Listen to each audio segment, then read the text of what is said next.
Good evening here from India. Thank you so much for joining in for today's Satsang session. I'm your leadership coach, Yukti Kapoor Mehndiratta, welcoming you to another interesting insight on leadership and spirituality. Today, we're going to talk about something so relevant, and that is to overcome this fear we experience sometimes when we have to talk to these authority figures. And these authority figures could be your line manager or your super senior in your corporate, right? Or even a few people in your personal space. It could be a tough parent, or an in-law who's probably not as empathetic towards you or is not willing to understand your point of view. These are people who have influence on us, who have an impact on our life. These are the people we call as authority.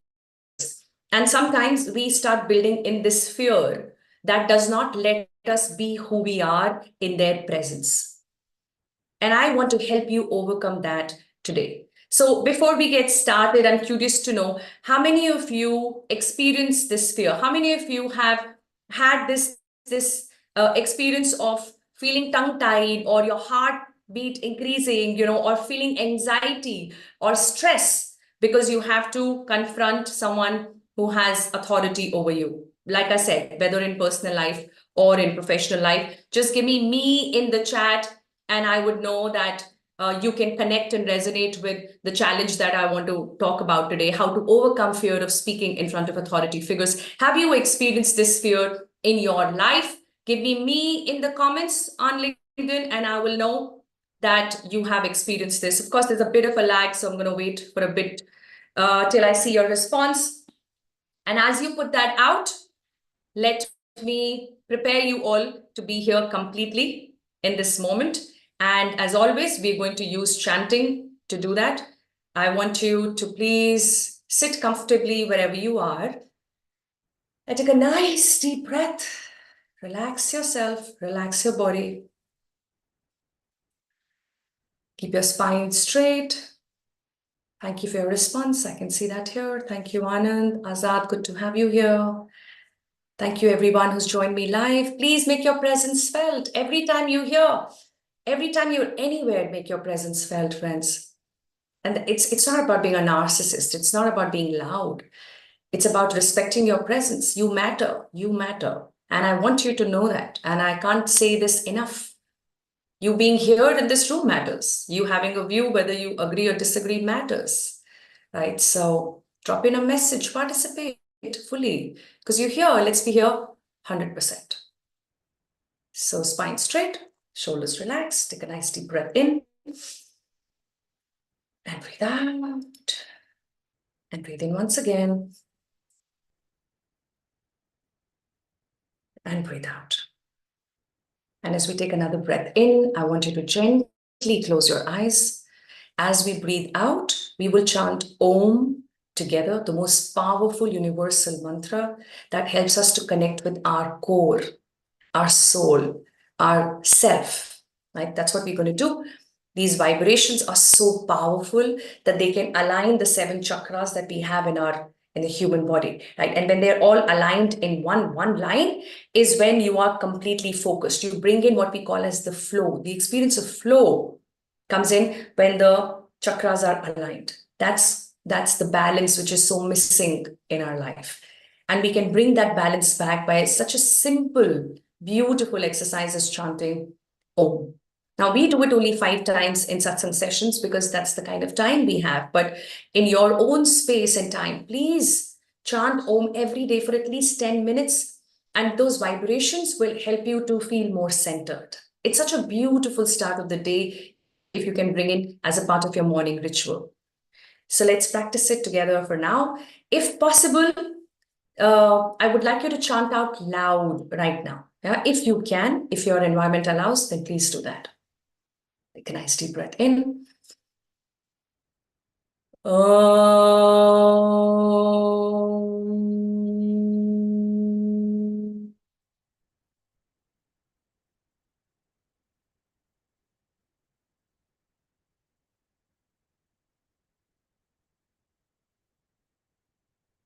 Om.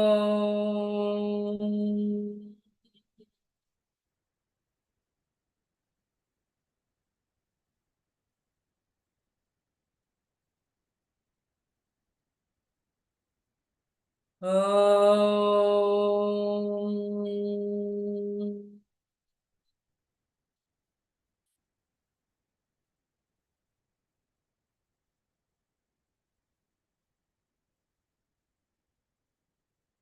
Om.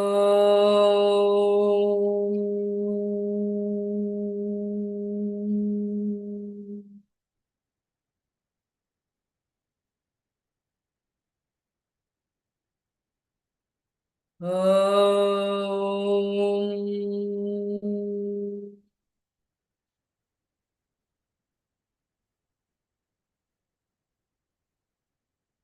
Shanti. Shanti. Shanti.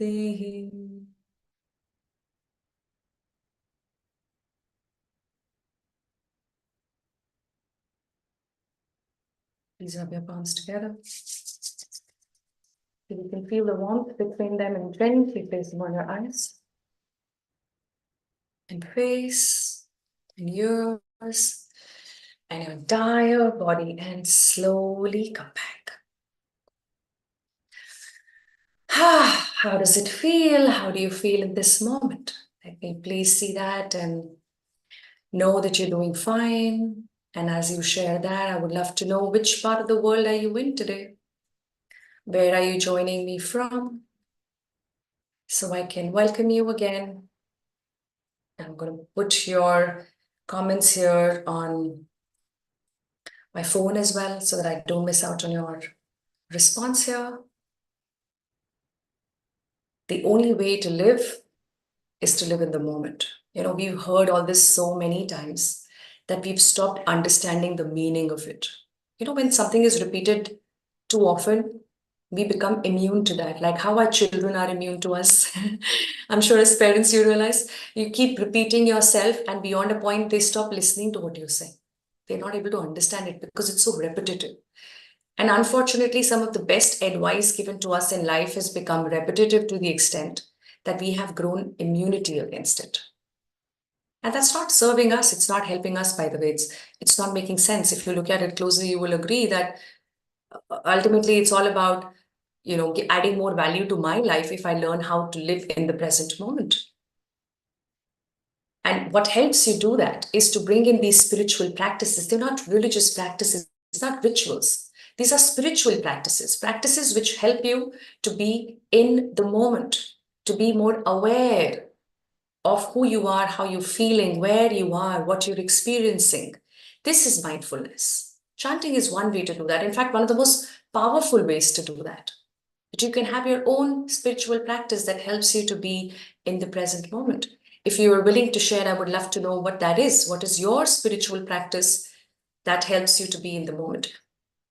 The beauty is that when you spend some time on it consistently, then even though you don't chant the entire day, you can't keep chanting the whole day. You have to do what you have to do. But in that process, you are more aware, more alert, and hence more focused, because you did that programming of your mind early morning, right? How you charge your phone battery to 100%. Do you do that? Say, I do in the comments if you do. Every morning, we make sure that our phone is 100% charged or almost there, because we want to use the phone the entire day, isn't it? So what about your own battery? Do you charge your battery in the morning? Do you have a morning ritual that is charging your battery to make sure that you start with 100% of your potential, and then use that potential during the day to create some amazing experiences and reach to another level of performance and productivity for yourself? How is that possible without recharging your battery? Right? So bringing in a spiritual practice is fast charging. That's what it is. It's fast charging.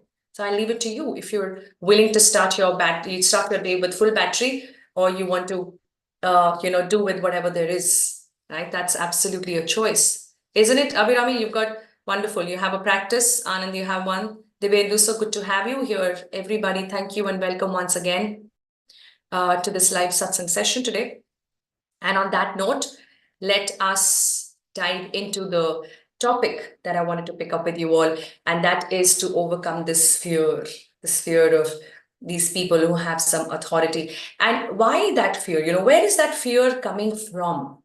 Like, there are people like you and me, and they have imperfections and they have their own fears, and yet we make them larger than life in our head. Why does that happen? Where does that fear come from? It can come from the need to get their approval. Possible. It's important that these people think well of us because they have an impact on our career because of the title that they hold. So we are a little fearful. We want to be on their right side, not the wrong side. We want to keep them happy.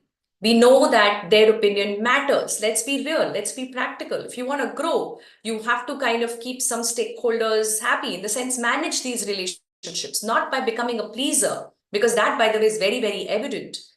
And that's not what works in your favor, because you lose your respect if you don't say what you truly mean. And if you're being a pleaser, you'll end up saying what will please the other person, might not necessarily be what you truly mean.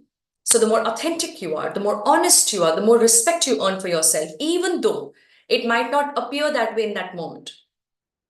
उस time पे शायद आपको feel नहीं हो रहा है, लेकिन eventually you are earning that respect, right? So never feel the need to become a pleaser, but it's still important that we have good, cordial relationships with important stakeholders, your line manager being one of them, your line manager's boss, your super boss being another important stakeholder. Your peers are important stakeholders. Your one-downs, your directs are important stakeholders.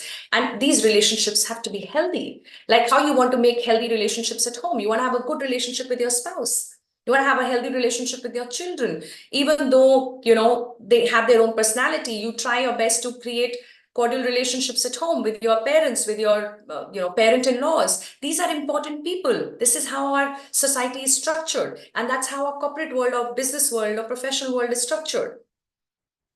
But somewhere, somehow, this fear comes in. Why? Because their approval starts becoming more and more important. So we fear making a mistake or saying something or doing something to rub them on the wrong side.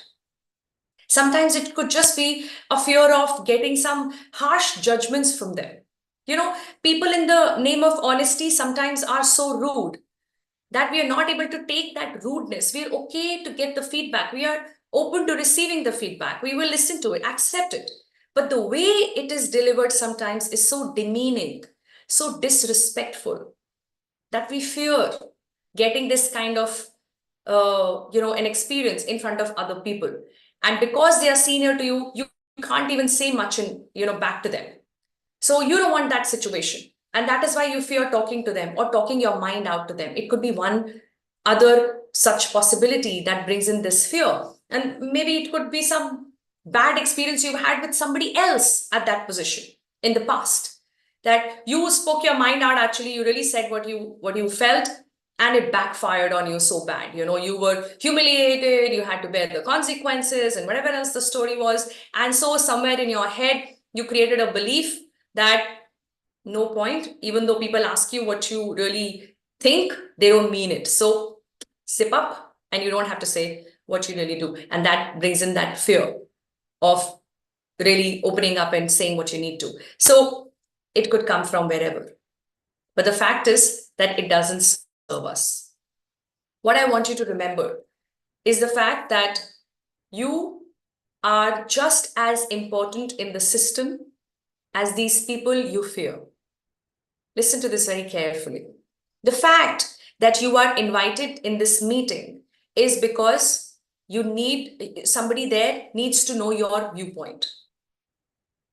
Are you with me? Unless somebody's invited you to just make the minutes, and they will announce that. If I have somebody from my team joining a meeting to make the minutes, I will tell them that, okay, you know what, may I request you, Vishal, can I request you to please put the minutes of the meeting, and you can roll it out. That's the role that they are playing, maybe because they're too junior to participate in the strategic discussion we're about to have, and that's perfectly fine. But if you're invited as a part of the team for your views, then your views matter. Then not sharing your views, not sharing your thoughts is disservice to the organization. It's not you extending loyalty, it's you being disloyal. Because with that view, a lot of things could change. A lot of mistakes could have been avoided. No point later on saying to someone, "Ye to mujhe pata hi tha. I knew they were making a wrong decision, but I was junior and hence I decided not to say anything." That's not fair. Because if you were that junior, you would not be a part of such a meeting anyway. But if you are, then it is your responsibility to speak your mind out. And there is a way to do that. I'm going to tell you how to do that today, right? But doing that is important. That's the point that I'm making right now. So you are important, your view is important, and it is your responsibility to share that. Let's be crystal clear about that, okay? Are we crystal clear? Then give me a CC in the comments, because it is important that we understand we are there to add value. We are there to share our thoughts. We are there to contribute. That is the reason why we are a part of this team. Our fears cannot take the better of us, right? If there is a fear that I'm experiencing, what do I need to do? I need to learn how to overcome it. And that's exactly why you're here today. But to succumb to that fear and deciding that you will never go around, go beyond it, that's not fair. That's disservice. Then you're not adding any value. You're just selfishly sitting there trying to be on everybody's right side. But what are you doing towards increasing the overall profitability or increasing the overall value of the organization? Nothing much, really. Okay, and that's not who you are. That's not who you are. So you need to allow yourself to bring your true potential out on the table. If that means learning how to overcome this fear that is holding me back, I'm going to tell you 3 ways to do that. So if you are ready, then you know what I like to hear from you. BIO, bring it on. Let's have BIO bring it on in the chat, and I shall bring it on and share with you what are the 3 ways to overcome the fear of authority figures. Yeah, Abhirami, should I do that? Vikram, do you think I should do that? Are you asking me to bring it on?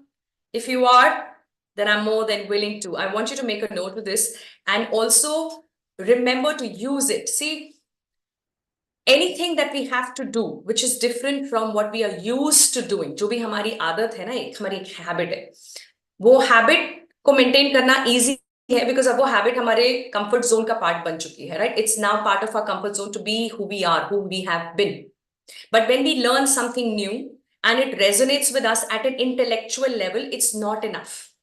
It's not enough. It needs to get down into our habit level, habitual level. So your habit patterns have to be broken, not just thought patterns. Because thinking, any thought or realization without an action has no meaning. Are you getting this? Realization without an action has no meaning. It is just a thought. It has to be converted into an action, and repeated action is what we call as habit. Simple. So you need to change this habit. Habit of what? Habit of zipping up because you fear. And what are you going to learn? 3 ways to overcome that. Great. Intellectually, it fits in, makes a lot of sense. Fantastic. Clap, clap, clap. But after that, what happens? After that, you need to bring it into action. And you need to keep acting upon it till it becomes your new habit, your new normal. That is when it makes sense to learn anything new. Right? I am not at all a believer of somebody who wants to read like 30 books in 30 days. Like, what are we proving and to what, and what are you learning in the process? You know, there is a research done that says that when you love a book, you like loved it, learned a lot from it, you learn only 3% of what the book had to offer. I'm talking about a well-written book, a well-researched book, right? You will learn 3%. You read the same book again, you know how much more you learn from that book? 30%. Are you understanding what I'm saying here? So don't be on this, book reading spree that I'm going to read 5 books in 5 days. Like, no, read 1 book 5 times if that's worthy enough, if that's good enough. If you've learned something from it, learn again and again, go back to that book. And that's when you go deeper with the knowledge. There is no point going wider. Knowledge works better when you go deeper, not wider. Right? So what I'm going to tell you, I need you to go deeper into that and bring that into practice. Do you promise? Then say, I promise in the chat. I want promise from you that you will be implementing what I'm going to share with you. Whenever you experience fear, the next time, I want you to remember these 3 things and bring it to practice. Bring it to practice. Until that situation comes in, you will make this mind map for yourself and put it somewhere where you can see it. You don't have to put it out for everyone to see it. Put it at a place where you can have a look whenever you want to remind yourself. That's how you bring it into your action, and that's when repeated action becomes a new habit. Got it? Are we good with that? If you got it, just say got it in the comments. You got it? So good to see so many of you joining in live today. Really happy to see that. Just give me got it in the comments. Please make sure that when you're in the room, you make your presence felt. Okay? I'm saying this again. Make sure that you do that. Participate, ask questions, share comments. Your thoughts matter. Please put your thoughts in the comments. I would love to see them. Okay? So as you do that, let me share the first way to overcome fear of authority figures, and that is to remember that nervousness is normal. What does that mean? That means first stop thinking that there is something wrong with you. Stop thinking that being nervous is your weakness, that you are not a strong personality. That when this Mr. Kapoor comes in front of you, who's your boss or your boss's boss, you start sweating, you're not normal, suddenly your heartbeat increases, you can almost hear your heart beating suddenly, and that means I'm a weak person. No. This is anxiety, and many people experience this anxiety. So first, let's normalize this. There is nothing wrong with you, and you're not a weak person. It is normal to feel nervous in situations where the result matters. I teach public speaking to people, and I tell them the same thing, that no matter how many stages you hop onto, I have spoken at over 1,000 stages till now, online, offline, all of that.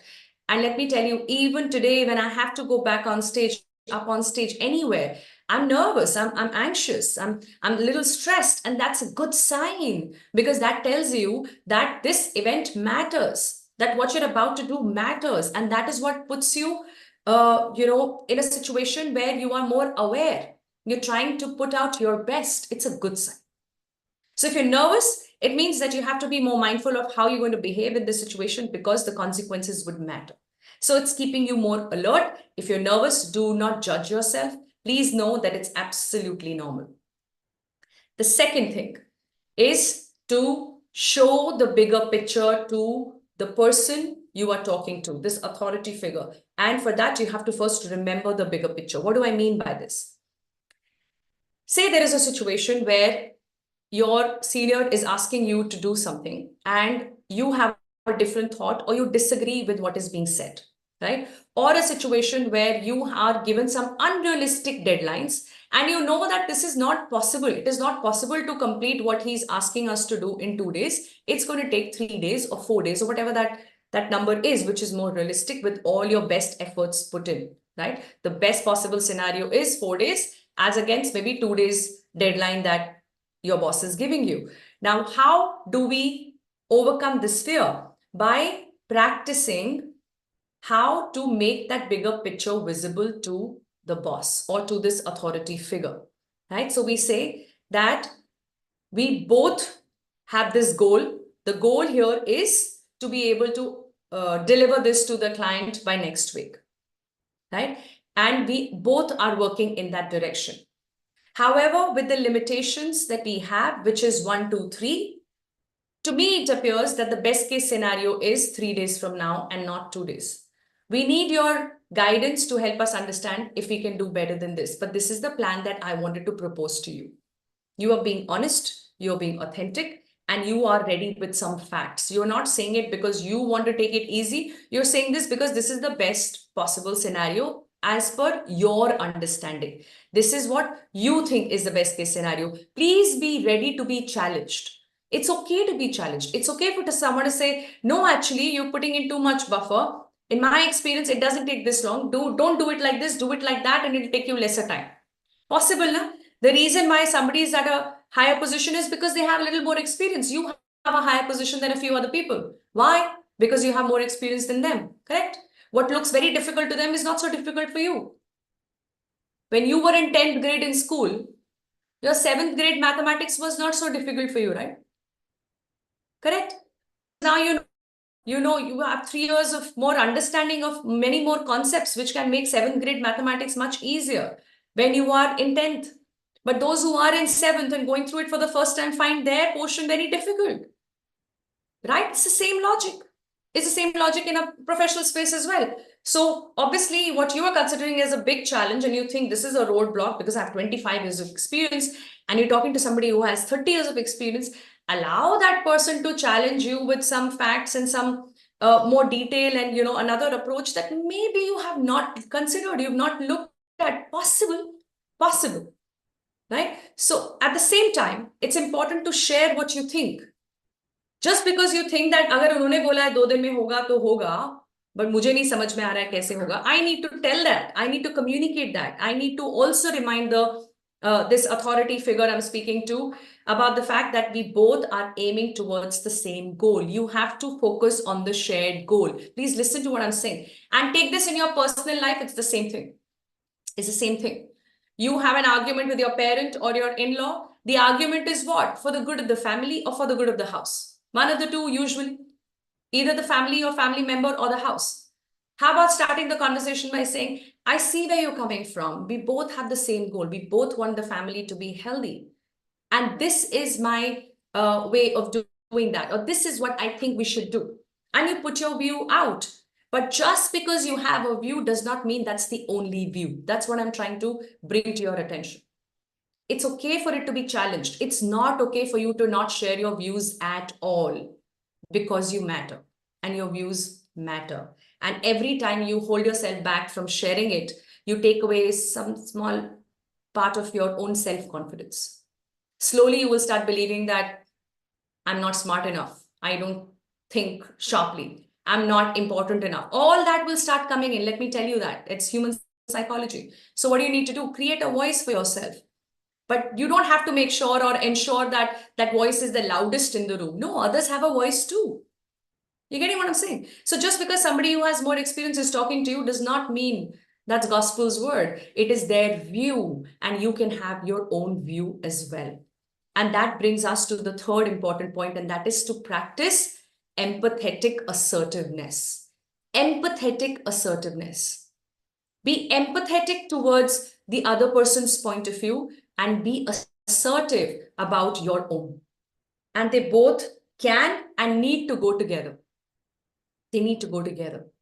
So you can start your statement by saying, I understand your concern and I appreciate your perspective, right? And here is what I believe we should be doing. And that could be a contrary viewpoint. Or to a family member, you could say that I respect your opinion and here is my viewpoint. So you are empathizing, you are respecting their viewpoint and their thought, and you are also sharing your own. The language that we use, the choice of words makes a lot of difference. As it is said, words make worlds, right? Words create your world. So we don't need to either be direct or be dumb. These are not the only two options. In fact, the option is somewhere in between. You don't have to go dumb and you don't have to be direct and in the face and confront. We are not in a war with anybody here. Whatever the line manager is saying, keeping that some bigger picture in mind. The reason why there is a conflict is because somehow, somewhere, we lose the vision of that one goal. We start creating our own goals. This is my goal, this is his goal, and the goals are different, hence the conflict. The moment you align the goals, you're able to see that, okay, my approach is, let's go from here, and your approach is, let's go from here. Ultimately, we're meeting there. We just got to see which one is the faster, better, more efficient way. It can be mine, it can be yours, and that's all right. So here is what I'm suggesting we need to do. We need to first remember that fear is self-created. It is an illusion. There is nothing called fear, right? This person you fear is just another Tom, Dick, and Harry for many other people. They don't care who is this Mr. Kapoor. You've made this Mr. Kapoor this one big monster who makes you sweat. So it's your own creation, your own beautiful creation, and you are the only one who can challenge it and who can bring it to a point where you can have an eye contact with this person in your head first and then in reality. And when you brought this person down to a person's level and not larger than life is when you need to practice the 3 points that I'm sharing. Please know that being nervous is normal. You're not the only one who feels nervous. Everybody does, and there is nothing wrong with you. Please remember the bigger picture, the shared goal. Bring that goal into your conversation and then ensure that you put your viewpoint ahead. And make sure that you practice empathetic assertiveness. As much as there is a viewpoint you want to share, the other person's perspective matters as well. So start by honoring their viewpoint, start by respecting what they are saying, agreeing to the extent to which you honestly agree, and then put your point across. Power is in the practice. If you practice this, you will see how powerful this can be to help you overcome this fear that makes your heart go crazy, that makes you sweat, that takes away your ability to add value, that takes away your strength, your courage to contribute. You are there to do just that, whether as a family member or as a professional. And not doing it is disloyalty, disservice. And I'm sure you would not want to allow yourself to do that. So take this away and bring it to practice. And if you want to learn more about public speaking, I want to invite you to a 2-day boot camp that I'm conducting on 16th and 17th of this month. Yeah, it's going to be 1 hour, both the days, 7 to 8 p.m. My team will share the link on the LinkedIn on this event as well. Also go to the website sbyacademy.com. You will see the details there. Join this boot camp. It will cost you less than a cup of coffee, and you will learn a lot more about public speaking. What are some of the traits that you have to develop within yourself as a speaker? What are the important pillars of learning for every speaker, and a lot more. So I look forward to sharing a lot more on public speaking with you all on 16th and 17th. And in the meantime, you bring these 3 points to practice, and let's overcome this fear of authority figures forever, because every single person who's part of the jigsaw is an important piece. And without any of us, without any piece, the entire picture is incomplete. So every piece matters. You matter.